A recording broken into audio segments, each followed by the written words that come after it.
We've come to appreciate that whether you're buying or building a house, aspect is the most important consideration.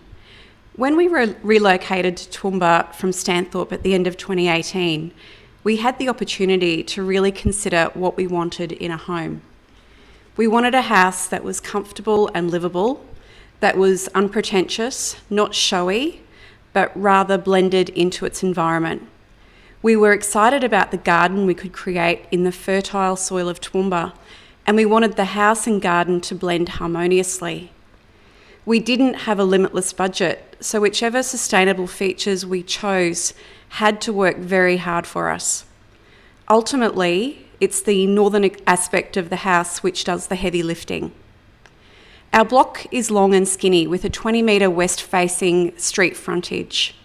We were keen to minimise the harsh western sun, but were conscious that it's unconventional to have no windows or doors at the front of a house. We wanted street appeal, and we didn't want our house to appear antisocial and frosty from the street. You will see in the photos what we did about this. While the western aspect was a potential problem, that gave us 50 metres of north-facing aspect down the side to work with. We don't pretend to understand every aspect of the design theory that makes our home work. We're very grateful to Ross Campbell from Eco Blueprints for designing our home for us, and our builder Ross Hogno, who was sympathetic to these design principles and understood how to implement them. Thanks, Bobbie, for the introduction. I am the building designer, Ross Campbell, and will be continuing this presentation with a more detailed description of the house.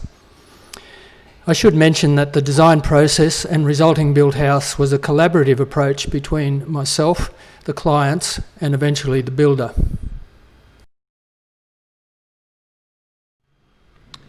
Regarding the siting of the house, in order to gain maximum advantage of the northern aspect, there were two hurdles to cross to gain approval from council.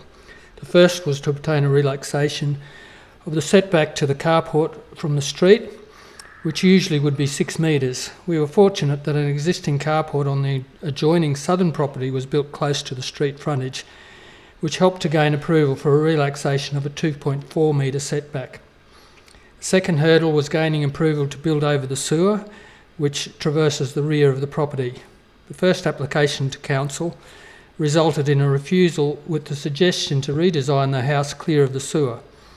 An appeal on the basis of compromising the thermal comfort of the house by locating the roof terrace north or south of the family room was eventually successful.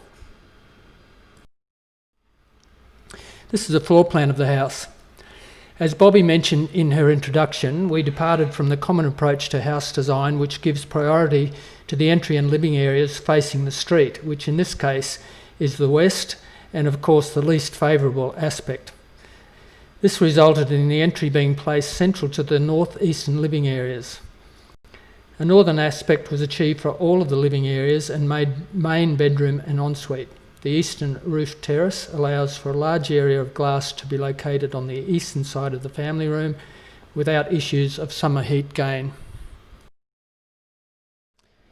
The building construction is fairly standard with a clad timber frame, slab on ground and a timber truss roof.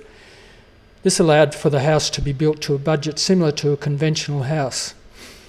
The attention to orientation meant that an energy rating of 7.4 stars could be achieved with standard glazing, again keeping the cost of the house within the client's budget. The building cost was less than $1,600 a square metre. All of the doors are at least 870 wide to provide accessibility to persons with disabilities.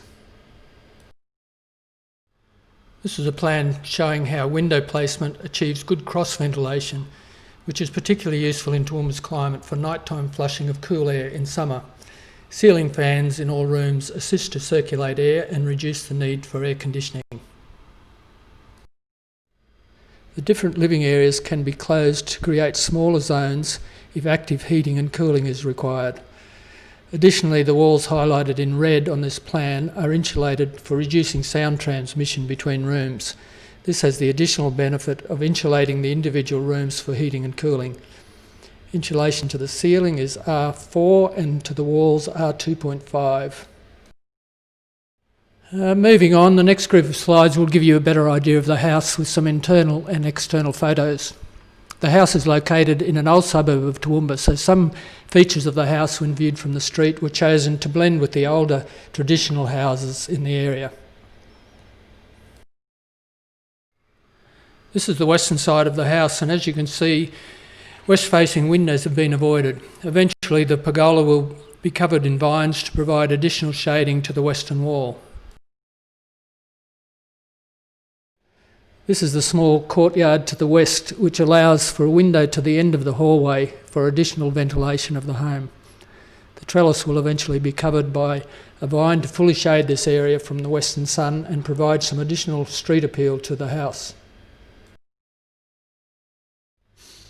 The eastern terrace has the addition of stacker sliding doors to the east and south. Prevailing east and southeasterly winds in summer can make outdoor areas in Toowoomba uncomfortable even in midsummer, so the doors allow the space to be either opened up or closed when protection from the wind is needed. Northerly winds or rain are fairly rare, so the northern side of the terrace is open. This is a photo of the main living area looking out to the eastern terrace. This is the dining room viewed from the kitchen. The drapes to the windows can be closed on cold winter's nights to insulate the glazing, and of course open on winter days for passive solar heating. And another view of the terrace viewed from the family room. Just a recap of some of the energy usage details and water saving features of the house. A 3.3 kilowatt rooftop solar system has been installed recently. Water efficient plumbing fittings are installed, which are mandatory for new homes. The 30,000 litre rainwater tank provides water for gardens and laundry and toilets. Split system reverse cycle air conditioning is installed, and Rob and Bobbie have found that it was required only for very short periods of time over the past winter. Recessed downlights have been avoided throughout the whole of the house. This is so that the ceiling insulation is not compromised. The images on this slide illustrate some of the options that have been chosen for the house. And a couple of images showing the hobless showers, which is important for adaptability to wheelchair access. I hope you've enjoyed the presentation. Renew Toowoomba Branch and Sustainable House Day are grateful that Rob and Bobbie have agreed to participate in this year's Sustainable House Day event.